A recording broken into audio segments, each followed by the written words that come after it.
like to call to order the Tuesday, September 20th, 2022 meeting of the Frankfort Plant Board at the Frankfort Plant Board offices. First off, Madam Secretary, would you call the roll? Here. Here. Here. Here. Here. We have a quorum. Next item is the minutes. Consider approving the minutes of August 16th, 2022. Everybody should have them there in their material. Everybody's had a chance to look at them. Do we have any changes or corrections? Seeing none, do we have a motion to approve? So moved. We have a motion to approve. Do we have a second? Second. We have a motion and a second. Any further discussion? If not, all those in favor say aye. Aye. Those opposed?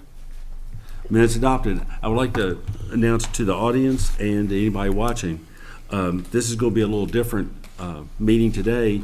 We're going to have two different closed sessions. We've got some scheduling issues on the first presentation, or the first matter in closed session. So we're going to go into a closed session. We'll be in there for a little while. Then we'll come back, do the rest of the agenda, and then we'll have a second closed session at the end of the meeting on different topics. So with that, Mr. Snyder? Mr. Chairman, I'd like to request permission to call a closed session pursuant to KRS 61810-1C to discuss pending or proposed litigation regarding an employment matter and a contract matter. We have a motion. Do we have a second? Second. We have a motion second. All those in favor? Aye. Those opposed? We're going into closed session. For everybody here, we're going to go upstairs, so we don't have to clear the room.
motion to come out of closed session? Do we have a second? All those in favor, say aye. Aye. Those opposed? We're back in open session. Do we have a motion coming out of closed session? Yes, Mr. Chairman, I would like to make a motion to direct staff and council to proceed as directed in closed session in the employment matter. Do we need a motion on that, Hans? Already made it. Yes, and we need a second? Second. All those in favor? Aye. Those opposed? Motion's adopted. Next item, we're moving right along here. We're already down to item 3 at 7:30. Next one, Gary, you and Doug. This is on the KYMEA power cost adjustment. Correct. We have Doc, and we also have KYME Council coming to a presentation for you about it. Thank you.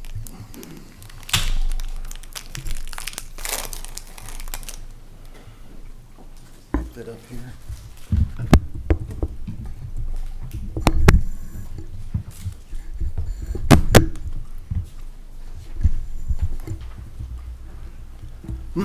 Doug, you want to introduce yourself for the record? Yes, I'm Doug Bursch, the President and CEO of Kentucky Municipal Energy Agency.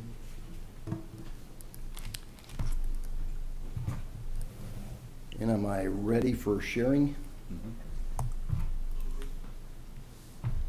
Whoops, hold on here.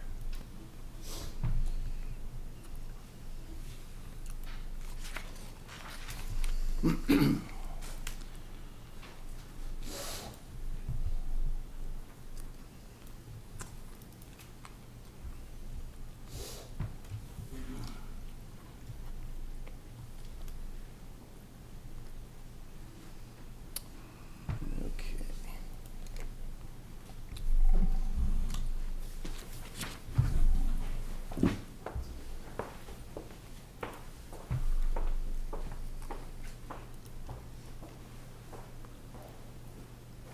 There it goes. Okay.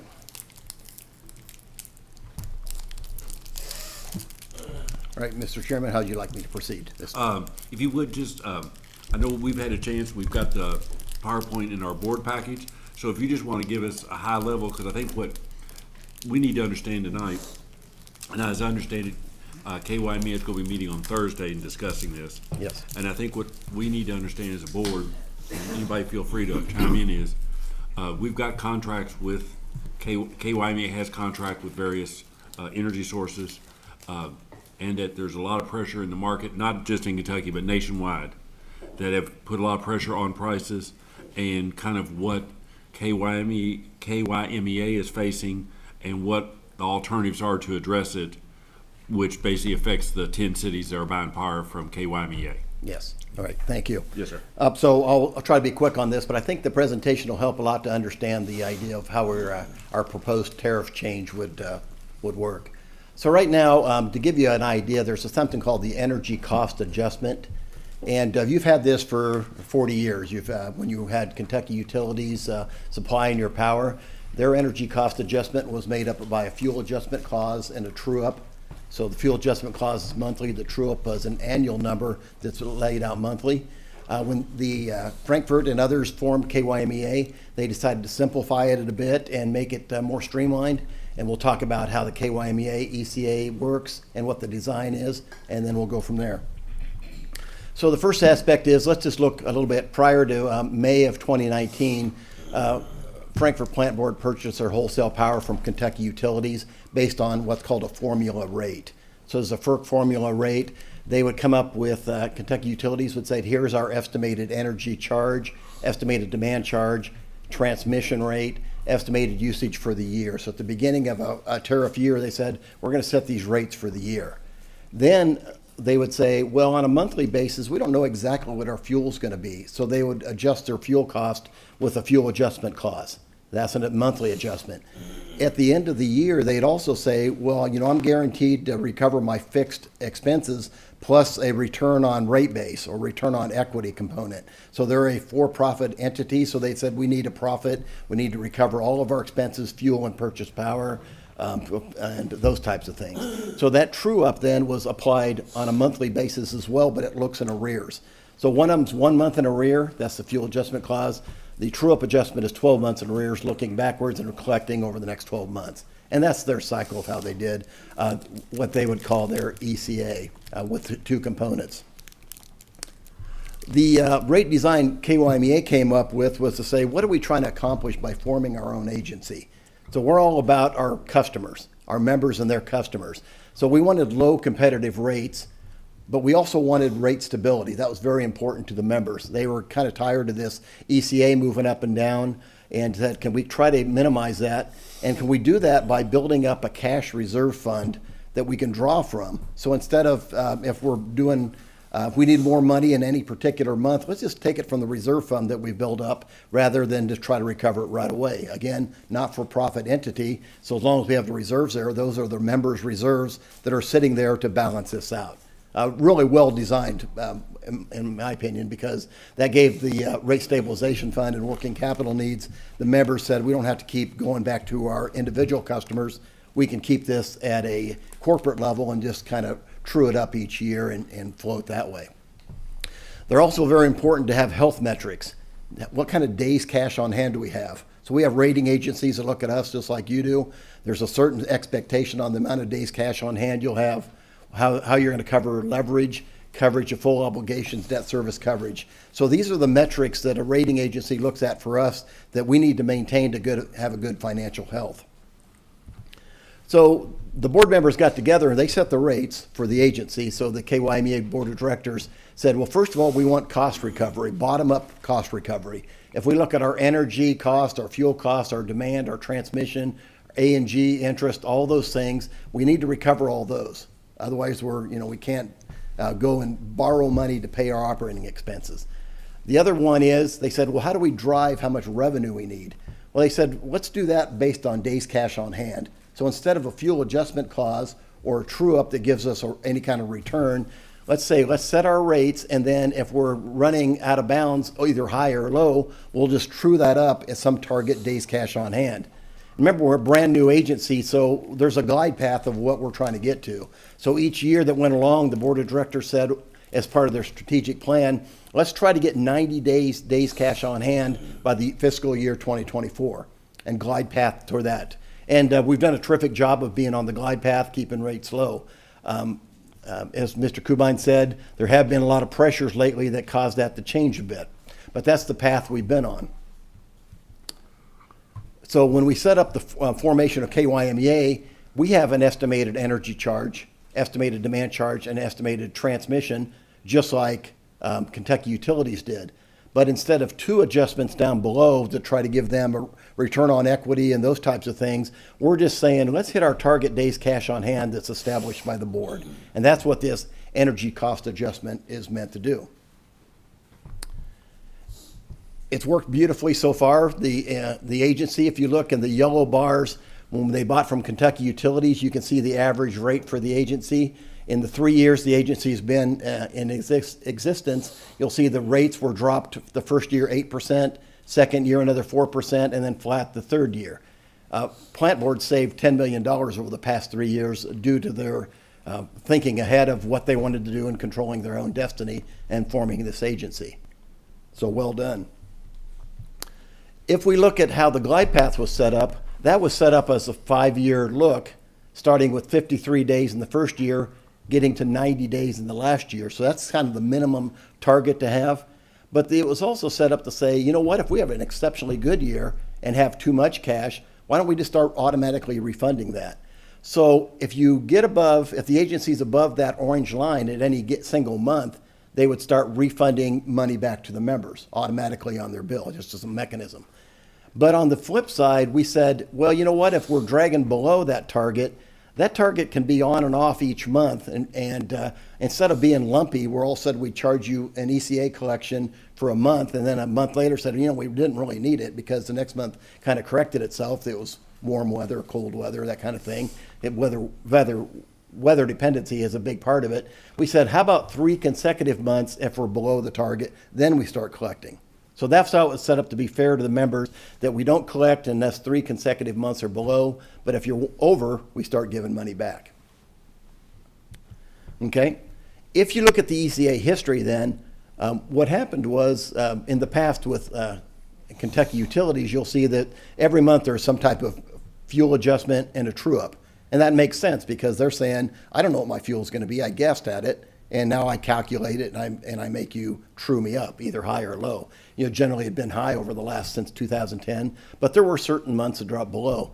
And on top of that, then you're truing up the what they call the true-up charge, that annualized charge that's made up in the 12 months that followed. Since KYMEA's come into existence, that's been flat. So we've had no ECA adjustment. And I don't think there's plant board hasn't had one for a long time. And that's I think that's a good thing that customers have not seen that on their bill. So the attributes of the ECA is we replace this two mechanism of a fuel adjustment clause and a true up with this singular ECA driven to a day's cash on hand. Days cash on hand is, we're not for profit. That's cash the money's keeping, that's cash kept at the agency. It's the members are putting money there to have a stabilization fund and working capital.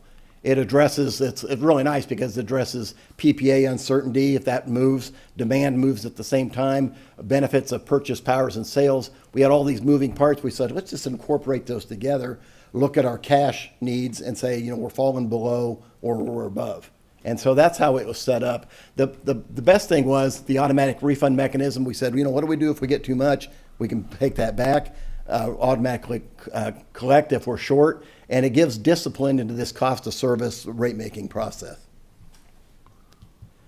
Okay, so what has happened? Think about the 3 years we've been in existence. I can't think of a crazier time. So if you look at it, we started off with a pandemic response. So I showed you the glide path earlier that looked at our first year. We were supposed to be at 63 days on fiscal year 21. The board decided right then to said, we're in a pandemic. We're worried about our customers. Let's lower that 63 days down to 40 days. So we won't have to collect unless we get down to 40 days. Now, why 40 days? Well, this is kind of the minimum amount of cash we need to do business. Our cash flows, right now we're about $160 million a year. So the cash in and out of our organization is swings plus or minus $13 million, let's say. So we have to have cash to operate. And then they dropped the wholesale rate 4.1%. In the next year, when we were supposed to be at 71 days, they dropped it down to 40 again. We're still in the pandemic. Left wholesale rates the same. We had a substantial increase in Kentucky Utilities transmission service charge that was 26.4%. The members capped that at 10%. So we took a $1 million draw from that rate stabilization fund. So these are early years already, and we're having to make adjustments from where we wanted to be because of the pandemic. Now we're in a really precarious time. We have inflation, energy price surges. Something I haven't seen is 14-year highs for energy prices, 40-year highs for inflation, we all know. We're supposed to be to target 81 days cash on hand. The board again decided let's leave it at 40 days and let's limit our wholesale increase this year to 3%. So keep in mind we went down 8%, 4%, flat, now 3% back up, but we're still well below where we started. So that's all good news. But to offset this threefold increase, we think we're going to have to take a draw against the rate stabilization fund. And that's through, the way to take that draw is through the ECA. So we always anticipated a draw would take place. What the board's thinking was at the time when they limited it to 3% was they said, let's limit it at 3% and see if the market turns a bit. We didn't know where the war in Ukraine was going to be at that time. We didn't know where some of these other things were going to be as well. So I think it was a good decision to say, let's see if we can claw our way back out a little bit as a globe and as a nation, right? So the world maybe is going to get better. So far, it's still a pretty tough energy market. But again, that collection was expected to start this year in December of 2022 with the member invoices. So it was going to enact in November, start in December based on what we looked at the budget. And that was taking us below 3 consecutive months at 40 days cash on hand. Okay? So the proposed change, so when I talked to the board members about it, they said, we better not get too far behind here. Why don't we, for this year, why don't we change our 3 consecutive months to just 1 month? So instead of this, because we know we're falling below and it's going to happen next month, said let's enact it early, because if we get too far behind, then it impacts rates for next year. So we're trying to make sure we keep enough rates stability this year and then keeps us in a better spot for next year. So the language change that the board proposed was to mitigate this uncertainty of these volatile markets. Highest price, again, is 14 years, high inflation, severe global impact of Russian invasion of Ukraine. Let's strike out the piece I have struck out, shown in yellow, and change the ECA collection policy to just the single month rather than 3 consecutive months. So before the KYMEA Board of Directors at this Thursday meeting, this is their second reading, so they've seen this already. They're going to take action on whether they want to make this change. So what's the practical, I mean, what we'll be acting on today, as I understand it, if the board wants to act, is not doing anything on our rates. It's basically to authorize Gary at the meeting to vote on this proposed change. And then we'll come back here, I guess at our October meeting, Gary, and then discuss what specifically this means for us and what the impact is. So right now, at the 40-day mark, where is KYMEA's balance right now? We're at 41 days right now and, Okay. and some change. And by next month, we're going to be below 40. So this will be enacted enacted September, starts October, with the October billings to you. So from a practical standpoint, with this change, once you go below it, and there's nothing on the horizon that indicates it's going to pop back up anytime soon, then you would basically, what you invoice us each month, you would basically invoice us that additional amount. That's correct. And then at that point, we would have to make a determination how we, in fact, spread that among our customers to recover that cost so we can pay you. Is that right? That's correct. Now, you have a PCA in place, but whether you choose to use that or not, that's on you, of course. Okay. Gary? That's correct. Okay. Well, the part that Doug didn't really, he probably already mentioned the part of the cost on the overall KYMEA, their cash drop since July 1st is a lot more than the original we expected. The right reason actually is coal and the gas price, right? Yes, Or the right. market. Are things, right now, Doug, is the bad situation stabilizing, or is a bad situation getting worse each month as we go into the winter heating season? So it's stabilizing. Okay. And the reason we had a big drop in cash is because we dropped off one contract and started up with another. So we had a cash flow issue. When this contract over here stopped, we were still paying the cash on it. So we were kind of living on some borrowed cash for 3 years that we knew we had to pay back, but we weren't getting the power. So we went from 71 days down to 41 days in a few short months. But then once we get down to there, then we're kind of to this point where, depending on where the markets are, we still might lose some ground, but we're not losing like that. It's not that steep a drop. Okay. Let me open up Jason, Catherine, Steve, John. I think, John, this is an unfortunate byproduct of the markets. It's a byproduct of the energy markets and what the price of electricity is. I agree with what Doug said. Being in Kemia has kind of sheltered us from that for a long time. I mean, this is the first year we've not actually given a rebate back to our customers. So, we've kept rates the same. I think, and I know this doesn't do anything for anybody who's an FPB customer, but if you were a KU customer, your bill would look substantially different, and that ECA number would have been on there for a long time, and they've been collected. Well, it's And fortunate you asked gone. And one of our own staff people who Yes. happens to live in a KU area can tell us maybe a little bit about what his fuel cost adjustment was Well, on Mr. his Dent bill. has an outstanding chart to show us, don't you, sir?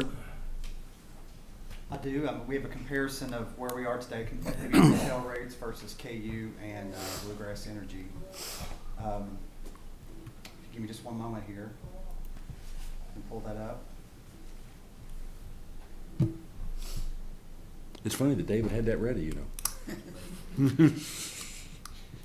We have one out on our website as well. If you go to our electric section, and there is a comparison, but it's not been updated to show these new power cost adjustment numbers. So let me see.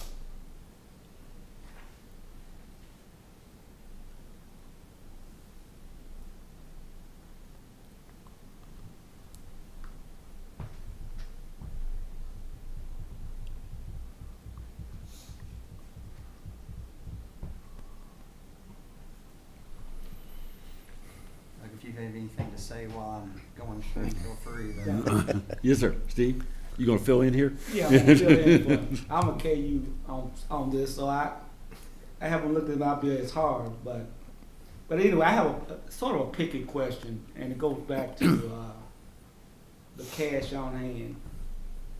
I know 95% of everything that you're spending is pretty much fixed, but there is some leeway in what you spend, and how does that impact the cash on hand? In other words, there are discretionary things that you buy that can impact this cash on hand. And, you know, Yeah. I don't know if you could speak to that because Sure. I mean, there's a, Yeah, very Yeah. few. So, I mean, so we have a contract, we have someone who does our 24-hour operation. We have a contract for that. And then, of course, we have a staff of 5 people. And we have, you know, the staff level there and their benefits and so forth. We have a rent for the building. And then that's, you know, now we're kind of running out of things we have. So our percentage of our overall cost compared to anybody is a fraction because we're so lean. So the amount of, and this is one thing we like to compare against others. So we're very lean, so there's very little discretionary spending. So the big spend, of course, for us is purchase power.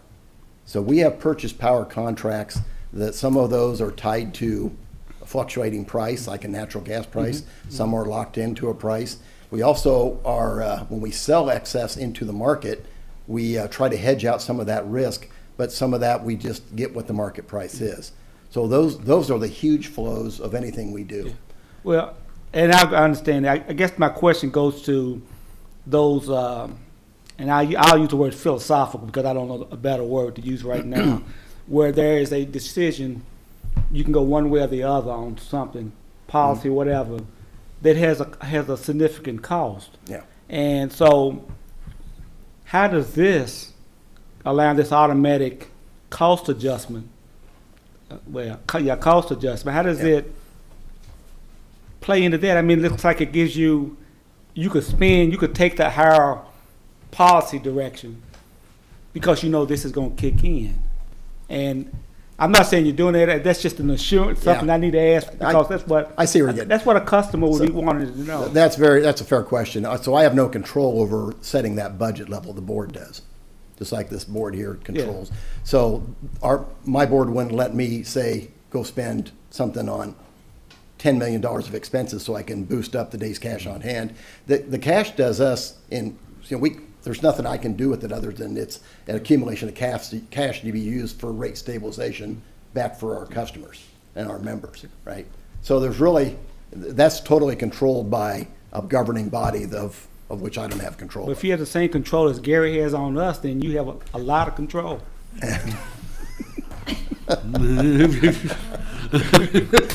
No problem. Yeah, I saw the tongue in cheek on that. Yeah. One part of what KVME does is they use a current contract, right, with a long-term contract, both of them large one. What they do is they nominate, almost purchase all of them, then using that for us first, whatever left, they pretty much sell to the market. Like last month, I remember the presentations like a Yeah. $2.5 million. That the turnaround reduce the actual cost. But from KVME perspective, correct me, Doug, I'm just one of the board member. Currently, their cost of an energy piece is in the high 60s. But because the operation, the benefit reduce that, become a 40 sound.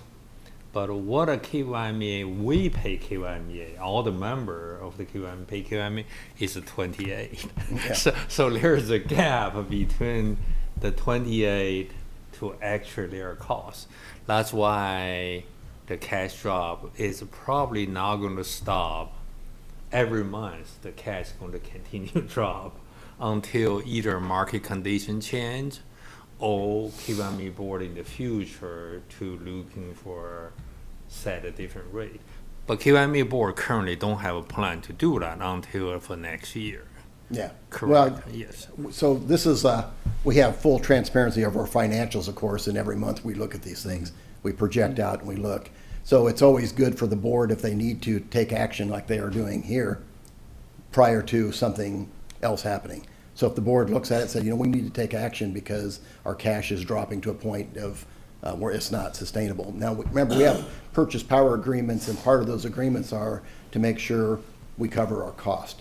And if you cover your cost, otherwise you get downgraded by the rating agencies, and then all of a sudden now we have a bigger problem. We have to come up with more cash for collateral. So what we're trying to do is balance financial health, rates for the customers, and it's a delicate balance right now. I think what Steve, just to follow up what Steve was talking about, and this kind of comes from Steve and I's background, is, when state agencies would come in looking for additional funds, and I think we all certainly recognize that as a percentage, your administrative budget is a small percent of your overall. But, we'd always ask state agencies, before you cut these services or, change these services, have you looked internally whether there's travel, anything? Yeah. To basically, even if it's almost symbolic, in 160 million, 15, 20,000 isn't huge, but it's still 20,000 of ratepayer money. Right. So I think that's what Steve was saying is to make sure, and like you said, your board approves it, but I think the board will look to you and say, I've looked internally and I've done everything I can internally to trim. Yeah. This is what I got to deal with. I Absolutely. think it's fair, Steve, isn't it? Yeah, I'm just trying to understand the process that discretionary cost can drive to minute, maybe percentage cash on hand. Yeah. And, if you move to a different building, if it's a more expensive building, it could, Right. impact cash. No, on- we understand. And I that's mean, a we're- discretionary decision on your part, and that's Yeah. all I'm saying. No, and we treat every dollar like it's, we're not going to spend it. We're very careful about that. And that has nothing to do with the crisis now or crisis three. This is what we do. It's very important to us to make sure we spend every dollar very wisely. David, you want to take us through real quick what you've got up here on the screen? Absolutely. Like I mentioned, on our website, we have one. It's not as updated as this is, but you can see here we have FPB's rates, electric rates, compared to KU and Bluegrass Energy. Going right to the bottom line, a total bill, this is for a residential customer at 1,200 kilowatt hours a month usage. FPB's bill would be $124.25. With the other two energy companies listed, you can see that's a 24% increase, or approximately $30 more per month a customer would pay if you were with those energy companies. Also, something to think about when you're looking at comparing FPB rates to others is look at the all-in price. You'll notice we are lower on the customer charge. We are, compared to Bluegrass, a little higher on the kilowatt-hour energy rate. But when you consider the fact that other things are added in, such as demand-side management and environmental cost recovery, home assistance, fuel adjustments, when you consider all that in, I think it's important to look at the total bill you would receive. We've had customers talk about our energy rate being higher, but if they were to look at, I think, the all-in price, you would rather have our bill. And then you took a look at since we joined KYMEA, what we have saved, and what'd you come up with? Yes, and I was looking at when took total bill versus total bill, and KYMEA gives us a SEPA resource credit. So looking at all in there is around 19.1 million that we would have paid otherwise had we not switched to KYMEA. And that, when you say 19, that's 19 million our customers would have Absolutely. paid in higher Yes. bills Yes. that they've saved since we joined KYMEA. Yes, and FPB has used that money in from the very first year we switched over. In fiscal year 20, 21, and 22, we've given $5.2 million in rebates directly back to customers. The rest has been used to minimize borrowing cost and to invest in our infrastructure at a much lower rate than we would if we had borrowed from a third party. So it's all beneficial to the And the money that customer. we used internal to borrow is being paid back to electric, which in fact goes back to customers with interest. Yes, sir. So there has been savings used to fund large projects that are very visible. If you've driven by the reservoir, some of the money's gone to help with that because water is financially tight, and we want to minimize water rates as well. So yes, we are showing intercompany payments back and forth, and it is factored into the overall rate that a customer pays for any service. We're very aware that some customers only have one of our services, so we want to make sure your service is priced fairly. And then we paid off debt early, which in fact saved customers, what, about $8 million in interest over time? Over the 30 years had we borrowed versus paying off, it was $9 million in interest. So good decisions being made. Well, I mean, but we can account for the money. The money we've gotten with lower rates from KYMEA have benefited the customers in a number of different ways. Greatly. It has reduced the trajectory of rate increases coming to our customers. Had we not made this switch, we would be feeling the financial stress a lot more than we have over the last 3 years. And we've been paying higher interest rates, still paying debt, no rebates and so forth. Correct. So, Yes. any other questions for Doug or David? Catherine? So essentially, this is asking that kick this in like a month earlier, 2 months is what it amounts to. 2 months yeah. earlier, and you think that will one, ensure perhaps our credit rating doesn't take a hit? No, I don't want to make those two connections. It's, the reason you want to keep the right amount of cash is because the credit rating agencies would review that. But we're not under review now that if we don't do this, we're gonna take our credit hit or anything else. This Okay. is more planning down the road is, I guess, my point. It's not a significant amount of collection for us, just extra 2 months early. I understand it's significant for anybody that feels it on their bill, but it's not a make or break type collection, but it keeps us from being in a bad position the next time the board looks at rates a year from now. Will Well, be they're the trying to- first time that this would kick in, Doug. If the board instructs Gary to adopt the proposal that you outlined. Right. When would be the first time our customers would see that increased cost? Well, you would see the increased Or cost. that's us, yes. Yeah, on your October bill. Okay. But we wouldn't necessarily have to pass it on to customers at that point. That's another internal That's, discussion we've that's got for, to have. that's for you to decide. Right. Right. And Doug, 40 days is our minimum, right? That's going to be what triggers all this now. Yes. And that's where we've kept it, even though we had intentions to go higher than that, we decided to keep it 40, and 40 is the bare minimum in your Right. view. Okay. Doug, is that true if the QM cash above 40 days, this mechanism will be automatic stop collect? That's correct. Yeah, so if we go above 40 days, then we wouldn't need to collect it the next month.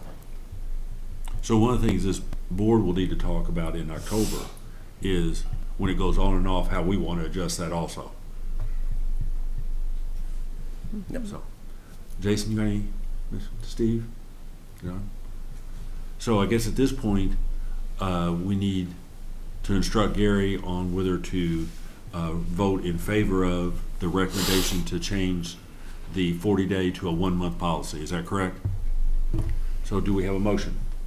No, change the three consecutive months to 1 month. Yeah, Yes, I'm that- sorry. Yeah, to 1 month.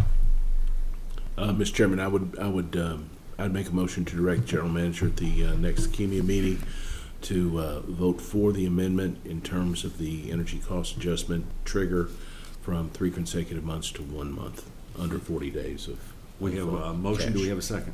Second. We have a motion second. Any further discussion? Hey, all those in favor say aye. Aye. Those opposed? Motion's approved. Doug, thanks for All right, sticking with thank us tonight. Sorry, well, you'll still make it home on this same day.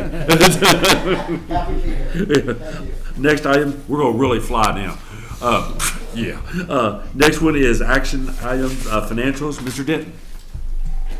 Thank you, board members. What you have presented in your board packet is financials as of August of 2022. So this will be 2 months into our fiscal year. You'll notice some positive news through 2 months. One of the things you'll notice on electric, as Mr. Snyder brought up earlier, we did not have a rebate this year. So that's $1.6 million you notice in the revenue line.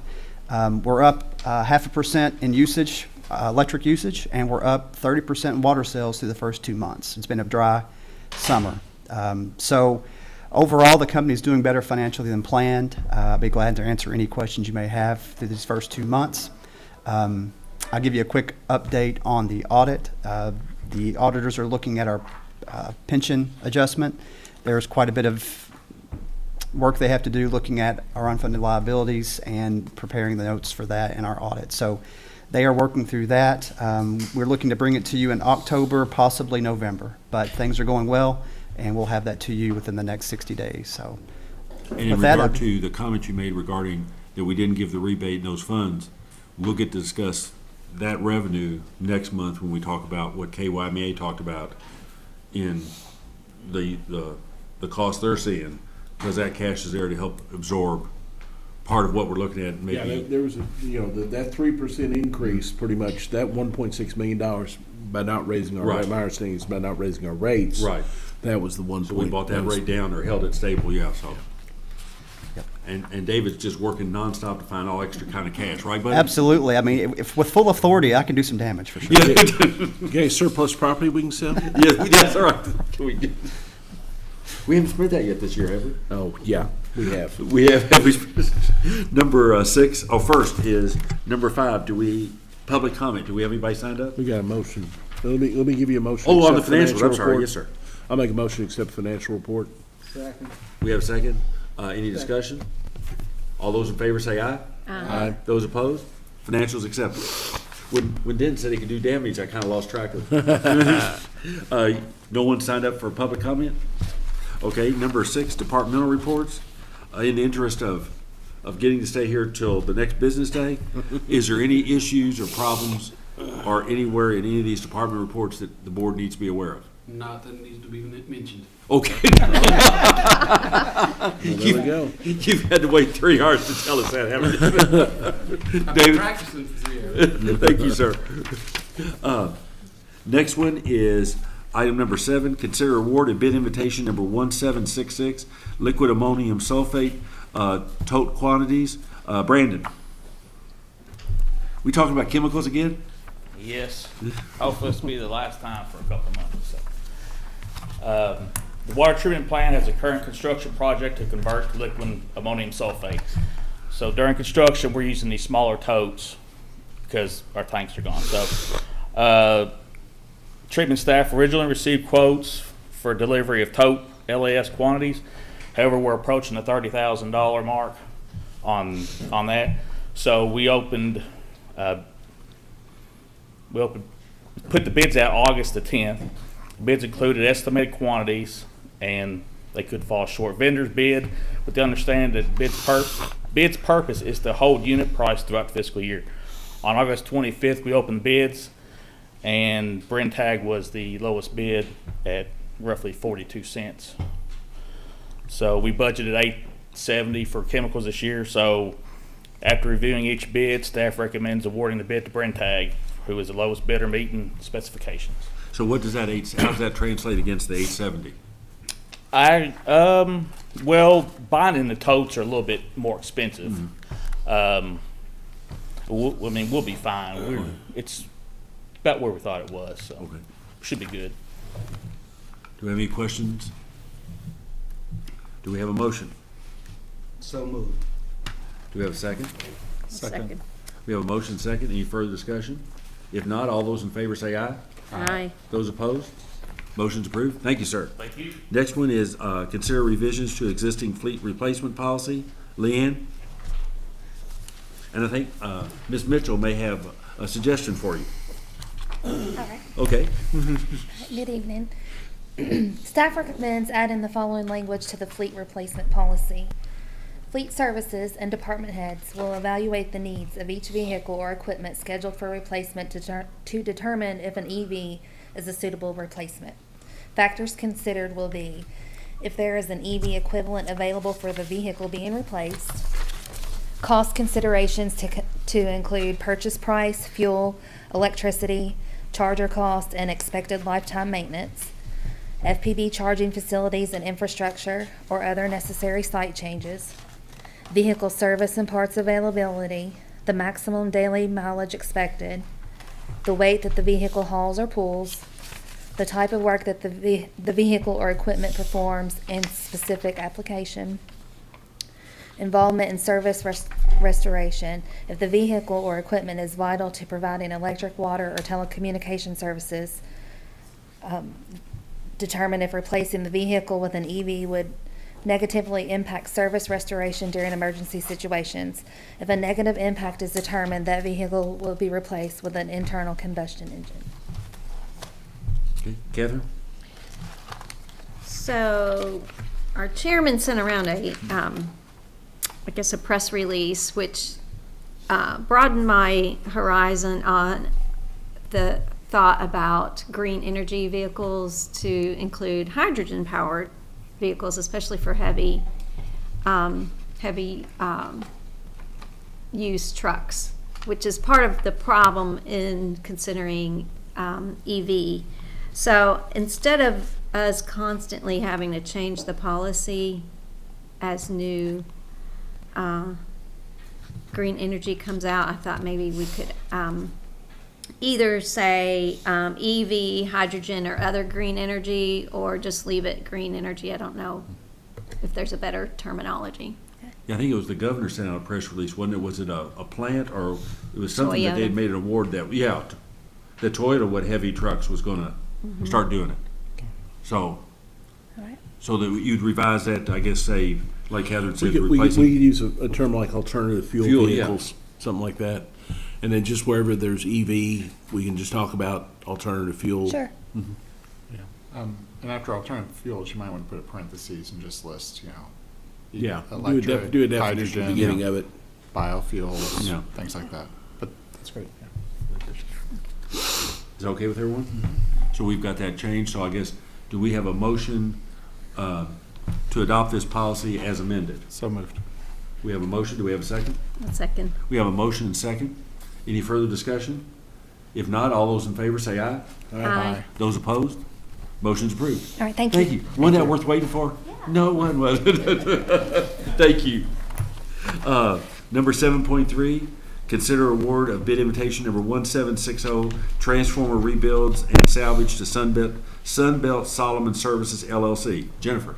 Hi, this is the second part of what we came up with in place of buying the new transformers on the price contract. So last month, we had the bid to purchase remanufactured transformers. This one was to rebuild some of the ones we take out of service.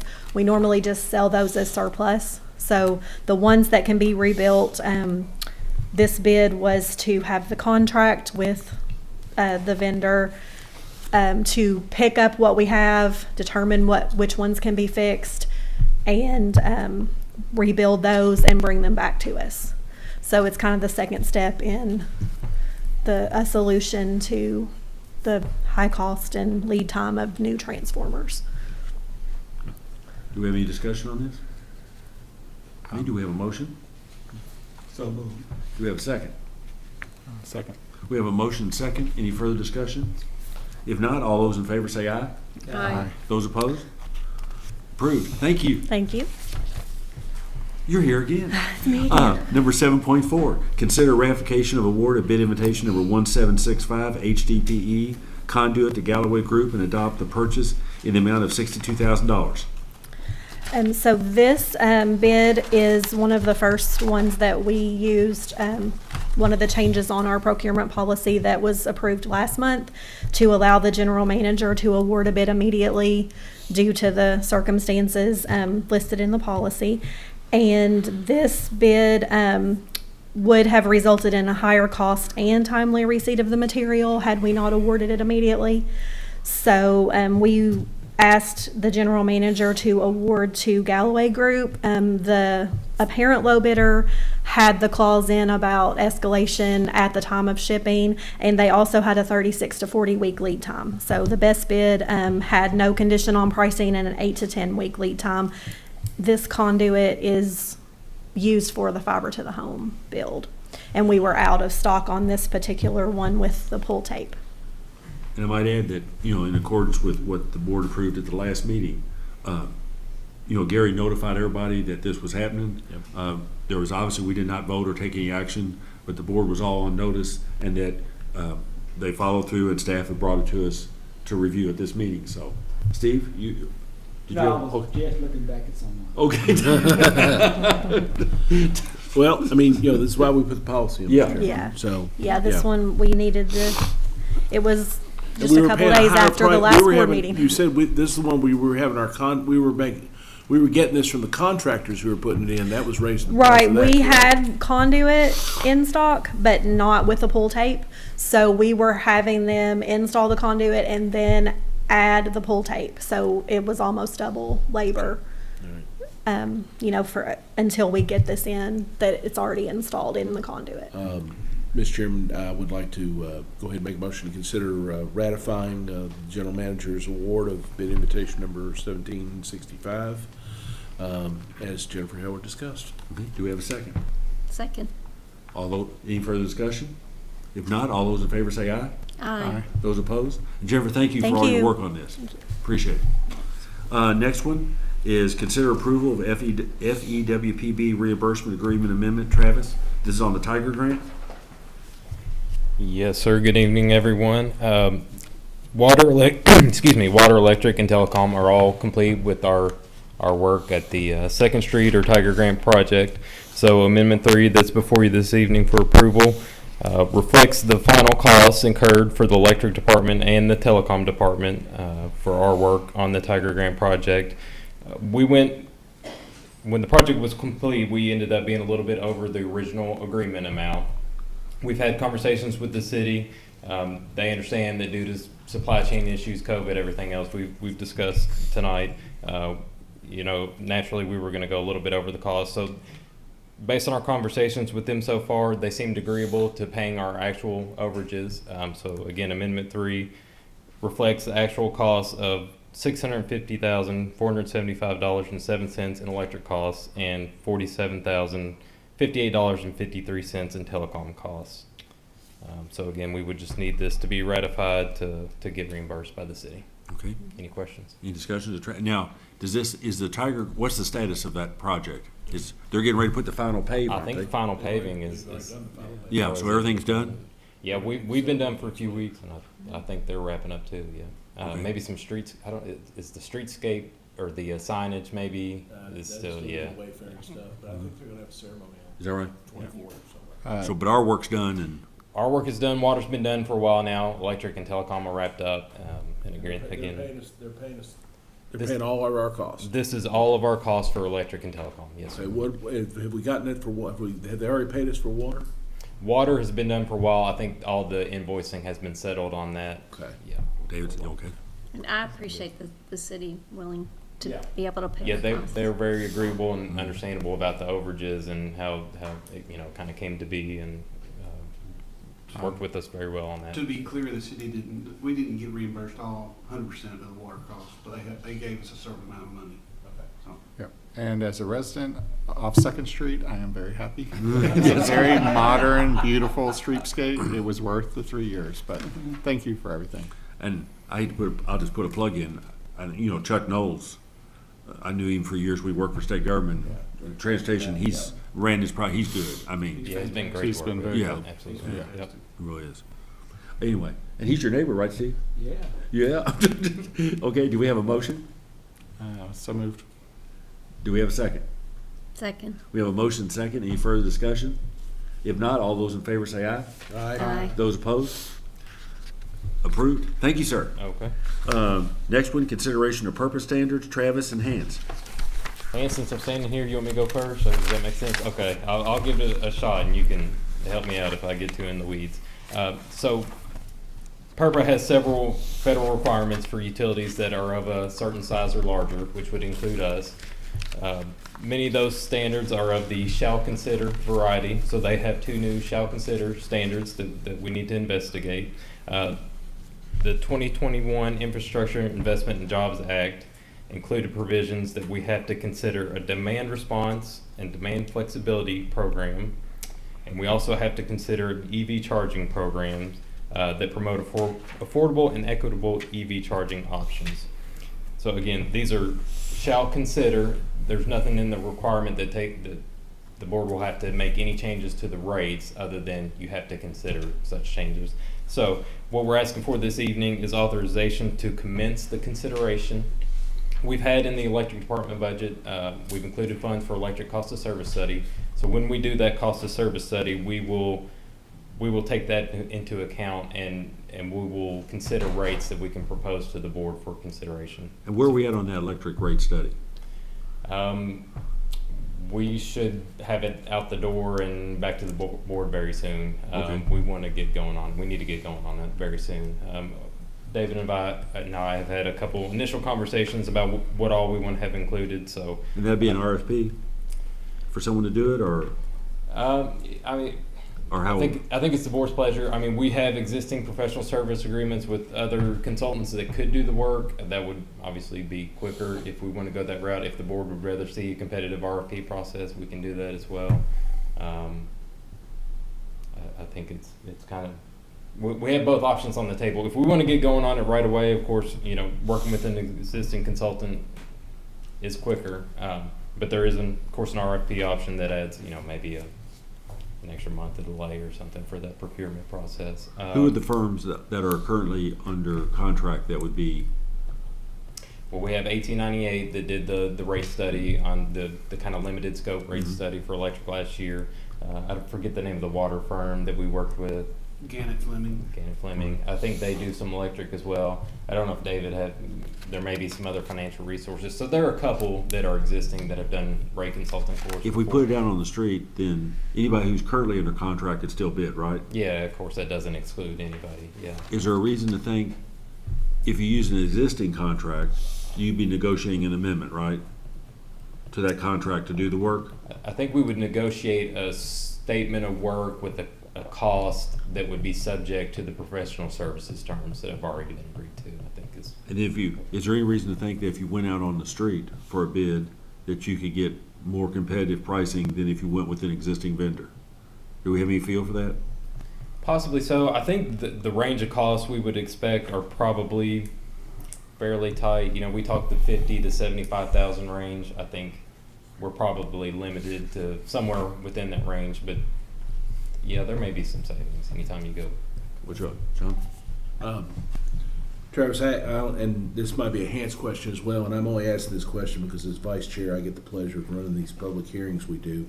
And you do an excellent job. Yeah, thanks very much. I'm going to look at the procedural requirements. We have to do public notice, we have to do hearing, and it says, there's a line in here that says, we must commence consideration or set a hearing date. So we don't have to do the hearing before November 15th, because I think the 15th might actually be our meeting day in November. I don't know.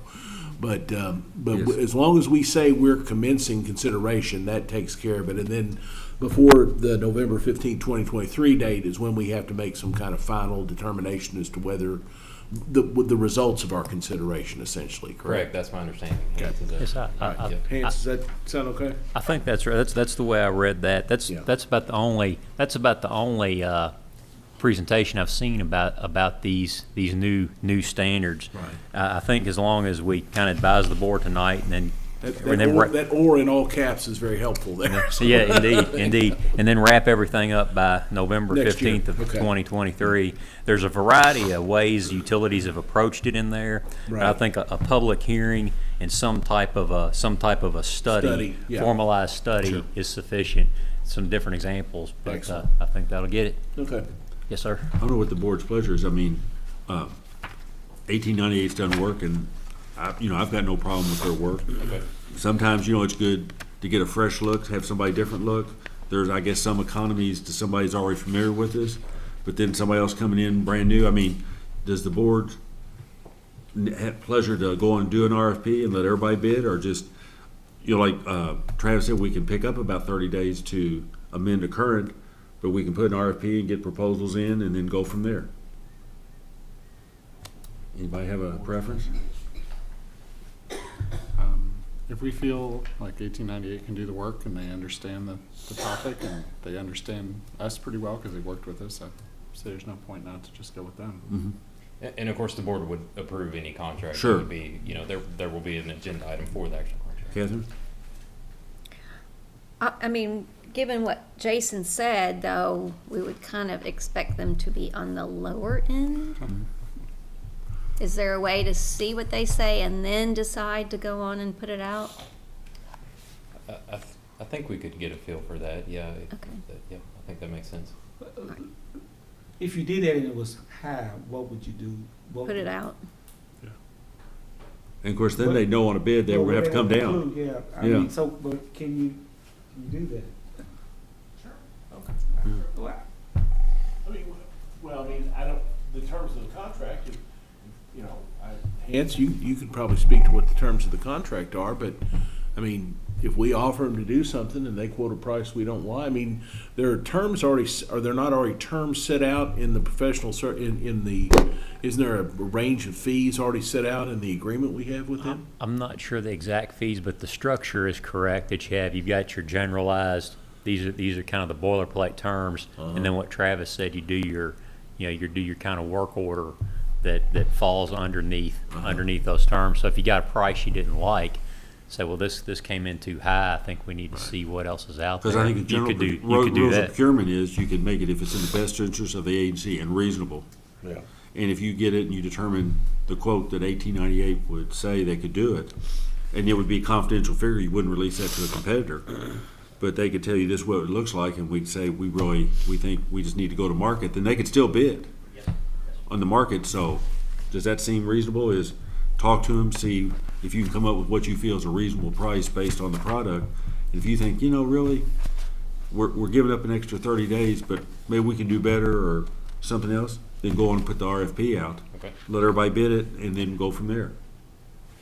Okay? I don't think we have to take any kind of motion on that, just as a, given that, Gary, you can take it from here, I think. We're not approving a contract at this point, we're just, Do we have to make a formal declaration? Oh, yeah, on the purpose. We have to make a formal declaration that we're going to start Yes. considering these things? Is that? yeah, we need approval on the Yeah. the action item itself on purpose, but not on the procurement an part. action to commence consideration of the new purpose Yes. standards. I think. On 1898, the last round, they already collect a lot of our data. Mhm. They already done some preliminary study.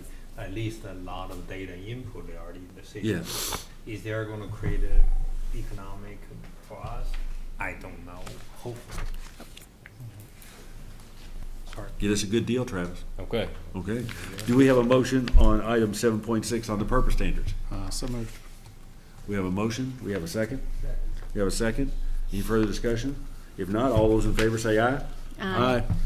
Anybody opposed? Motion's approved. Thank you. Thank you, sir. Next item, 7.7. Is Harvey here? All right. Harvey, consider approving of the NFL Network renewal. Thank you, sir. I wouldn't miss it for the world. No. I have 5 items tonight. Yeah. Staff recommends approval of the NFL Network renewal. This is a NCTC agreement with the term through July 31st of 2024. FPB carries NFL Network on the optional preferred cable tier. Rate increases on NFL Network and Red Zone were anticipated and budgeted, and no immediate rate increase will be needed. Happy to answer any questions on this item. I assume this is a popular one, isn't it? It is. Yes. Yeah, they still have 7 exclusive live NFL games. Mr. Chairman? Yes, sir. If it's in order, because when my son watched me looking at this Sunday while I was watching the ball games with him, he saw that we were renewing this, and he insisted that I come here. So I'd like to make the motion on behalf of your son. Yes, to approve the agreement with NFL Network, which includes the Red Zone channel, which is the greatest channel ever in sports history. And in honor of Mr. Snyder, do we have a second? Second. We have a motion and a second. Any further discussion? If not, all those in favor say aye. Aye. Those opposed? Number 7.8, consider approving Stars and Encore Entertainment Services Amendment. Harvey. Staff recommends approval of the Stars and Encore Entertainment Services Amendment. This is an NCTC agreement with a term of January 1st, 2021 through December 31st of 2025. Our most recent Stars agreement was executed way back in 2014. There's actually going to be a reduction in rates on this, and I think when we come to the board in January, probably looking at rate adjustments, we would look at a reduction in the Stars rate at that time. So, but we would ask for you guys to approve this amendment, and happy to answer any questions on this item. Any questions for Harvey? If not, do we have a motion? So moved. Do we have a second? We have a motion and second. Any further discussion? If not, all those in favor say aye. Aye. Those opposed? Motion's approved. Harvey, number 7.9, consider approving Game Show Network renewal. Does this include Family Feud? I think they do have. Oh, that's Family good. Feud on Yeah. that, yeah. I like to see Harvey. Staff recommends approval of the Game Show Network renewal. This is an NCTC agreement with the term through December 31st of 2025. Game Show Network is on preferred cable, channel 114. This is an early renewal, but we'll actually be able to reduce our rate for this network by 6.5% by opting in early. So, Is this a trend? I mean, are they, for a while everything was going, are we starting to see some of this I'm hopeful contracts go It down seems- actually? Seems to. I mean, this is a sort of a reduction reset, but then it'll start ticking back up, in the future. The Game Show Network actually did this, I think, last time with the early renewals. I think trying to get folks to lock in early, and that way they know what they have in the future. But I think on the whole, the increases have flattened a little bit across the board. So I'm hopeful that that is a consistent trend, especially as we get into retrans next year. So. Hey, do we have any other questions for Harvey on this? I got one. Yes, sir. Harvey, the penetration on this, because it's on a separate tier and it's not on. So Game Show Network's on preferred cable. Okay. Yes, so we're gonna pay the higher rate for the less than 65%. Just on those, just on the folks that, yes, right, yeah, on the tier Right, below okay. 65%. Yes. Okay. All right. Any other questions for Harvey? Would they let us just spin a wheel that we get a lower rate? We'll propose that maybe next time. That'd be good. I'm sure they. When that wheel kind of ticks down to the last, yeah. John gets to spin the wheel because he's the board member, and then we see what. Like shoe carnival. Do we have a motion? So moved. Do we have a second? A second. We have a motion and second. Any further discussion? If not, all those in favor say aye. Aye. Those opposed? Motion's approved. Harvey, number 7.10, consider approving Weather Show Creator 24/7 agreement. So, if you'll recall, back in March, the board executed a renewal for continued carriage of the Weather Channel, which is Channel 49, and Weather Scan Local on Channel 19. When at that time we had asked Weather Channel to commit to carriage of Weather Scan through the term of that agreement, they were unwilling to do that. So that made us a little bit concerned. We started down this road with AccuWeather. Essentially, this is going to be a replacement for Weather Scan Local on Channel 19. We received notice from the Weather Channel that is going to be going away. This is not my favorite thing to have to deal with because we know lots of folks watch Weather Scan, just like a lot of folks watching MeTV, but we were able to Dave Brown and those guys made that work. But we think this will actually be maybe an upgrade for customers as far as the experience of the content we'll have on Channel 19. So You still have radar and yeah, current temperature, time, and all those things, and hopefully some additional stuff too. So I've been working with the advisory committee on this item for the last few months because we knew that this was something coming down the road. So they took action to recommend approval of this agreement as well. So I'm happy to answer any questions. We're hoping with approval tonight, we'll have equipment in place by early October, and that'll give us a month to get it all ready to go by the end date of Weather Scan, which is November 1st. because a customer stopped me the other day and was real pleased about MeTV being back on. It was, those guys worked really hard. They were on the, LEX took it down, and we were back up, I think, about 2 hours later. Don't lie, John, that customer was you. It was. Star Trek, buddy. There's a lot of good stuff on MeTV. So Harvey, if you all are ready to go with this before November 1st, you're let's go ahead and put it out there. I mean, I beforehand. think that would be, I mean, I don't want to commit, but I think that, yeah. If it's ready, If I mean, if we're comfortable, I think, But you don't think there'll be a lag between the first step? So and I wouldn't goes away? hope there would not Try be to- any gap. I think it would be a hot cut over. Okay. We'll notify folks, once we have this agreement in place, we'll notify customers that Weather Scan's going away. And like I said, I hope it's an upgrade for folks. So. Yeah. Any other questions to Harvey? If not, do we have a motion? So moved. Do we have a second? Second. We have a motion second. Any further discussion? If not, all those in favor say aye. Aye. Those opposed? Motion's approved. 7.11, budget amendment to telecom marketing budget. This is one we've talked about previously, and I think you're bringing back this specific amendment now, Harvey? Yes, sir.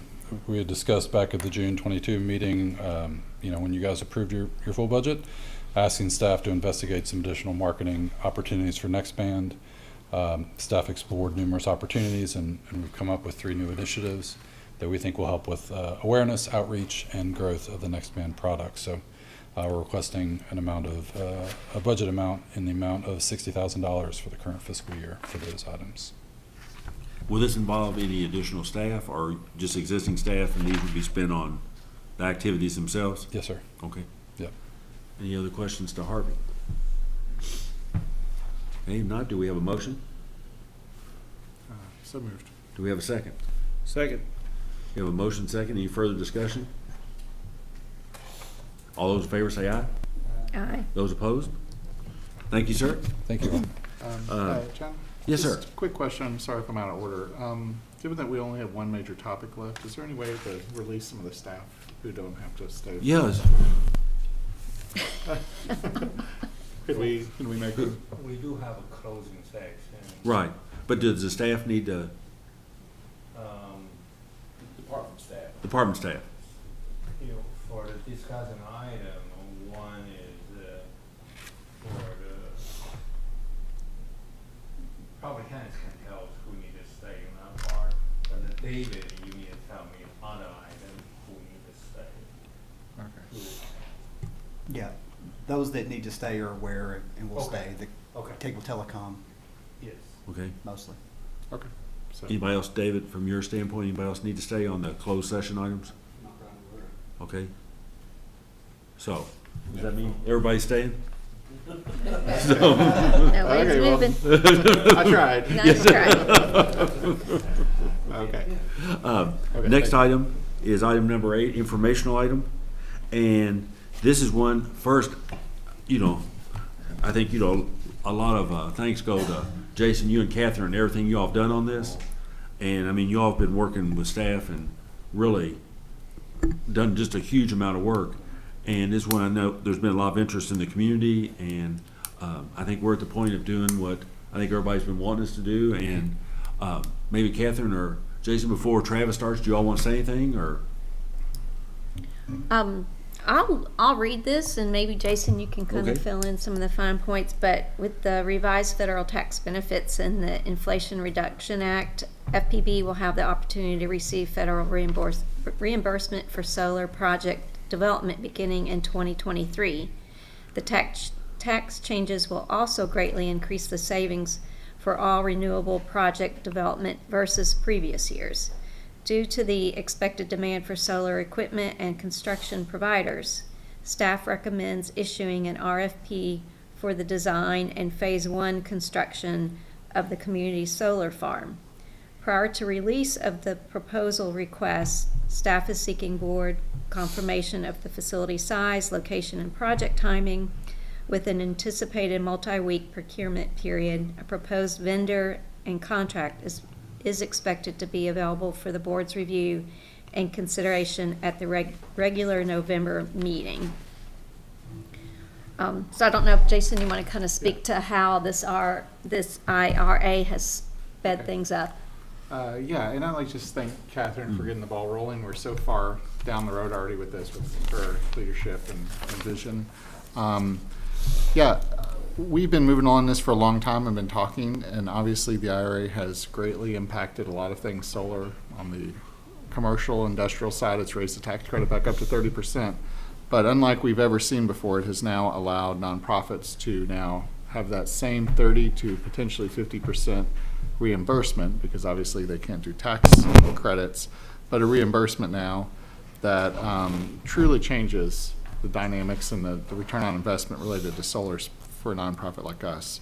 And my biggest concern on pushing this to the board and asking for us to move this forward, to ask staff to move this forward, is that I think with the addition of tripling or quadrupling now the market for solar, with the nonprofit schools and cities and hospitals all now being able to realize that really nice payback, we're going to see a glut in the marketplace that we've never seen before, which means if we don't move now on securing a vendor and moving this project forward with panels and locking down everything, that we may be in a 2 or 3 year glut, not being able to move this forward because of a bottleneck. So I think we've done a lot of research. The staff has been great in looking at everything, understanding the parameters, understanding the opportunities, and we just need to get the process moving forward as quickly as possible. And my understanding is the RFP would give us, it'd be on the site we discussed back here, and it would be both either for 150 or 300, with the option of being able to pick once we see the pricing and once it comes in. And then Kathy Lindsay and her staff working with Travis we can't give a specific price because we're not going to know that price until we see the bids, but we could at least talk in a range of what it might be and begin starting the education and marketing efforts. And as long as we don't become operational till after the first year, we don't jeopardize any of the tax or the federal reimbursement, right? That is our understanding. The Treasury Department, everyone is still trying to figure out everything in that bill. The other thing I'd like to talk to the other board members about, just as a overall philosophical approach, is Kathy has been great about giving us assessment of what she's hearing from the community. She definitely would like to do a more kind of quantitative approach. It really comes, and I say this all the time, a chicken and the egg, which one comes first. And with this one, assessing demand without actually having the pricing and knowing exactly what it is, it's hard to give them a sense. But also that slowing down the process suddenly means we may have a ton of demand and we can't do it because of the market conditions. So we have worked with Travis and Gary to look at this facility and its energy needs, and we determined that even building a 300K system would be about 45% of the demand of this building. So as a mission set out by the city and trying to have all the community and all the community institutions moved on a green and renewable path, even if we were to build it and they didn't come, sorry, bad baseball movie analogy, but if they didn't come or it was less than we thought, we could still absorb that power into this building, no problem, and it would move the plant board toward the larger community goals. And we'd be one of the first to make that conversion. Exactly. So it would show that we are committed to the larger city commission's goals of the community institutions going green. So if the community, we had less demand than we expect, we could always absorb that power and be able to move toward our own goals. Jason, Catherine, I do have one question in the documentation you have here. Because of IRA, the facility cannot be commissioned or placed. I understand placed into service. Yeah. Is us signing a contract or approving an RFP? Is that what is commissioned in those terms? Do you have any idea, or do they? It really is a range. Like on the backside with the what I can give you is on the backside. Like the ITC was stepping down, and so people were trying to lock it in at a higher rate, and so what was commissioned on the other side. And what they were doing is putting down a significant deposit with the vendor and also maybe 5 or 10%, but also showing their intention to the IRS they were going to move forward. And that would give a 2-year grandfather. And so I would have to imagine on a flip end, and Travis, if you have any more, definitely completion of the project before 2023 but there's no way we could do that. But I don't even, if we put a pylon into the ground. Design contract was probably not commissioned. I would say the extreme might be finishing it, but by the beginning of 2023, which would never happen. But maybe even putting a pylon in the ground and putting panels would not even trigger that. But Travis, do you have any more updates on that? From our world in the typical utility space, commission means you've tested everything out and you're kind of right up to that point where you say go. That's how. Yeah, where you're actually claiming the project. That's kind of a term of art then. So okay, that's fine. I just want to make sure that us issuing the approving the contract before January 1st would not cause any issues. So. Well, and then once again, this RFP process will take multiple weeks, right. And I am daily getting updates on the ITC and the interpretation of it. So what we know now versus what we'll know in 4 weeks, we'll know. So realistically, best possible speed to get the RFP on the streets, first week in October, second week in October? Yes, I'd say that's fair. So 30 days to respond? Yeah, maybe 3 weeks, 30 days to respond. So that puts you in November 15th. By the time you evaluate, it wouldn't come before the board till December. It could be awarded with an effective date of 1/1/23. Yeah. And do you mind if we maybe do set on the lower end of the response? This is not a heavy lift for a solar vendor. It's a very small project. I would say 20 days maybe would be, Okay, 20, yeah. I would say on the lower end for sure. Okay, would sure, yeah, Be I okay. think that makes sense. Yeah, it's a pretty small system Even in all regards. even if we do it in November, we can have them start, we can put the effective date starting on January 1st. Yes. That way it'll clear us out of any question of any of that. I think that, I think at well, because we have a chicken and egg, sorry. You're going to be tired of me hearing me say this metaphor. But we do want to do whatever it takes to lock down the vendor once we've chosen them. They require a 5% deposit or something like that to make sure they'll be available in January and February. We Right. may want to Yeah. just say, Right. as long as that doesn't interfere, we may lose the tax Okay. credit on that 5%, but we may Understand. need that to make sure we have them locked You down. may do that, you may actually save that 5% though on pricing Yeah. by getting it, locking it early as Exactly. opposed to. I mean, I may be wrong in 6 months, but I'm expecting 6 months for I understand. vendors to be very backed up. But we'll- So, but this basically gets us out there and gets us in the game. That's what I'm hoping, So- yeah. So I don't think we have to take a formal action, but what we're doing is basically agreeing that we want you to proceed and get it done. Okay. Okay, is that okay with everybody? Yeah. Yes, thank you. So, Catherine, you and Thank you, guys. Jason both, thank you all. Travis, thank you. Thank you, Travis. Next one, we had talked before, and I'd had a long, detailed discussion with Darren at the Shell gas station. And he had talked, and I just thought it would be helpful just for him to show you, he talks a lot about the number of orders he's getting. So we were talking, and in fact, we're generating internally a lot of his own business. Just so everybody's aware of it. So Darren, you want to just give us a real quick, and you did a map and, Yeah. yeah. Actually, I'm gonna give you you received an email, Mhm. received the email Yeah. with a list, but that's been updated. This is today, actually, so it's still electronic. Bill. Thank you. Give it to you Cool, thank you. on paper.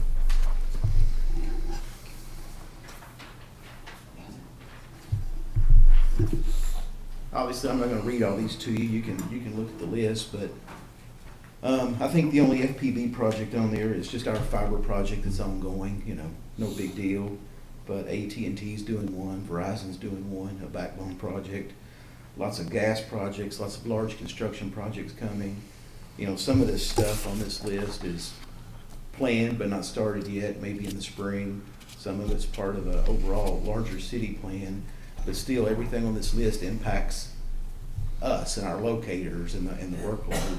So. And what you were telling me was, for example, us on our fiber, if we were going into a subdivision, say we were going into Silver Lake. Yeah. Going into Silver Lake actually might involve several hundred locates, right? Yeah, the issue we're running into is locates used to be a majority of, we call them shrub and fence locates, just homeowner projects we would do a 15-minute locate for. But now, these large projects, and according to, it's KRS 367, it's the dig law. A large project is defined as 2,000 feet or multiple tickets on one project. So that's the definition in the 811 law of a large project. So all these meet that criteria. But the problem we have, you said it, if we go into a subdivision, we'll get a series of not just one locate. We might get a locate for 2,000 feet, but we may get 5 more right behind it for another 2,000 or another 2,000. So you're talking about days, not minutes. Right now, we actually have one locator assigned full-time to just large projects, staying ahead of some of these large projects, fiber projects. The other one usually does the small individual tickets, and then the third kind of bounces back and forth. Here recently, for the last few weeks, we've had 2 dedicated all day long to just projects, trying to stay ahead of the curve, and then the other person gets behind with the individual tickets. I think I looked just earlier, I think today we left 24 locates on the plate for tomorrow, which more will come in tonight. It's just a never-ending process. So there's a concern there too with just kind of running our people to death and burning them out. And you've got, by law, you've got a timeline you have to meet, right? Yeah, we do. It's in the statute how quick we have to turn a locate around. A typical locate has to be flipped in 48 hours of receiving it. A large project usually gives you an extra day. But still, and a lot of these are second notice locates. What will happen is a construction company or a subcontractor of a company will start a large project, and they'll submit a bunch of tickets, knowing they're not gonna get this far in the 20 days that their locate allows. So we'll go do them, but then in 20 days, we go do them again. You know, it's a lot of that, and that's just part of the project, you know, part of construction. It rains, something happens, they run out of materials. It's really no fault of anyone, it's just the way it is. And one of the other things you had told me about was that if Columbia Gas goes out to do a locate, they locate their gas line. But if you go out, you gotta look at water, electric, Yeah. and cable. You Well, gotta do three. You're correct, there's no other locate company out there. We were brainstorming, trying to find one. So Columbia Gas subcontracts to a private company, as KU does, AT&T does. They all use private locators. But that contract, you know, they locate their one utility, the electric or the gas line. And here, actually now we're locating technically 4 utilities: water, electric, cable, and now, you know, fiber moving into the future. So it's, you know, 4 times the amount of time on scene, maybe, you know, Yeah. maybe quicker than that. We have good maps, and our locators know our area and our utilities, but still, the meaning's the same. You know, they're doing 3 or 4 locates on every stop, not just here's the gas line or here's the phone line. And, you know, a large percentage of our stuff is overhead, thank goodness, but, you know, if it's 30 or 40% overhead, if we're adding fiber to just the telecom part, that's doubling, you know, it's another locate there. So again, it's no one's fault or Yeah. anything like that, it's just the way it is. Yeah. It's just more construction, more business. We've got 2 large subdivisions being built, 2 large housing developments, you know, got breaking ground on one now. I think it's, I don't remember, 90-some units. So it's a pretty large complex. The other one's over 300 out in the paddocks, Yeah. you know, as that develops. So again, you know, just that one area is gonna consume a whole lot of time. Yeah, so I just thought it was, you know, Darren gives us an update, usually we see the statistic, but when he started talking about, like I said, we were pumping regular gas, so Yeah. any questions of Darren, or? Yeah, there's some frustration. Yeah. You know, it's like we can't, you know, we're sinking. Yeah, But anyway, that's, you know, you have the list. If you have questions, please let me know. Okay. But it's just, it keeps expanding. yeah, well, appreciate your efforts, and thanks for putting all that together. All right, thank you all. Thank you. Thank you. Thank you. Okay, General Manager? I really don't have, but Mr. Chairman, we do have, hopefully you can consider old and new business. Yes. Maybe you We got some good news the other day. Second round of ARPA funds. The city and the county worked out a deal. Basically, we have about $780,000 that the city has consented to give to the plant board for a water project. It's the same amount as going to the sewer department for a sewer project. We looked into this, and we're getting some misinformation on whether we need a consent letter or not, so we're erring on the side of caution and asking the board to approve this consent letter. We don't at this time have to say which project it goes for, but the reservoir project has already been approved by the KA. It's already been through all the clearinghouse and the SHPO, which are some of the requirements. So, and that's our only project that meets all that criteria, is that right? Yes, that I'm aware of, yes. So in signing this letter, does it come back to the board later to actually commit to a project, or how does that work? There's much more paperwork to follow. Okay, is that right? Okay. Much more. So this is just the board taking action to submit the consent letter and say we want the money? Yes. Quick, Is it- sign it, sign it. Does anybody not want the money?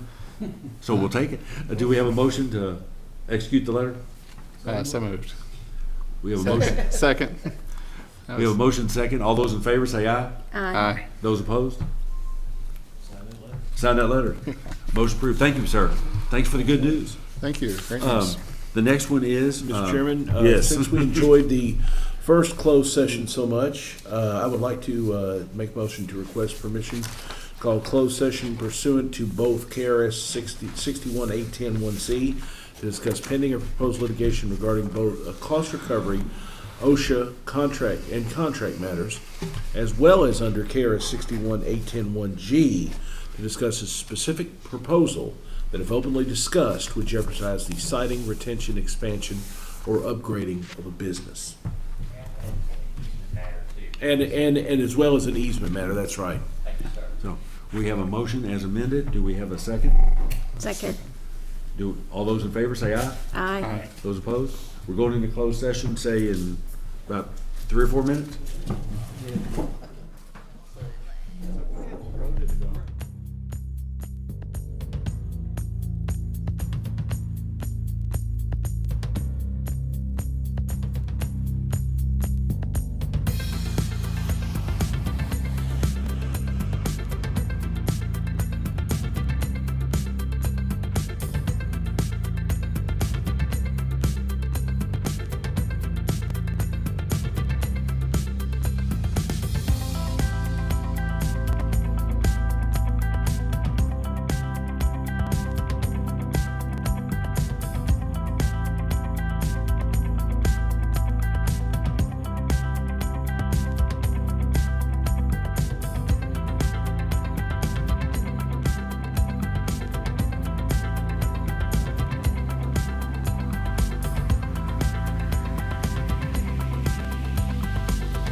Mr. Chairman, I make a motion to come out of closed session. We have a second. We have a motion, and a second. All in favor, say aye. Aye. Those opposed, we're back into open session. Mr. Snyder? Mr. Chairman, I make a motion to direct staff to proceed in the matters discussed in the closed session in the manner directed by the board. We have a motion, do we have a second? Second. We have a motion, and a second. All those in favor, say aye. Aye. Those opposed, do we have a motion to adjourn? So moved. Do we have a motion, do we have a second? Second. All those in favor, say aye. Yeah. We're adjourned. Thank you all. We almost made it to midnight.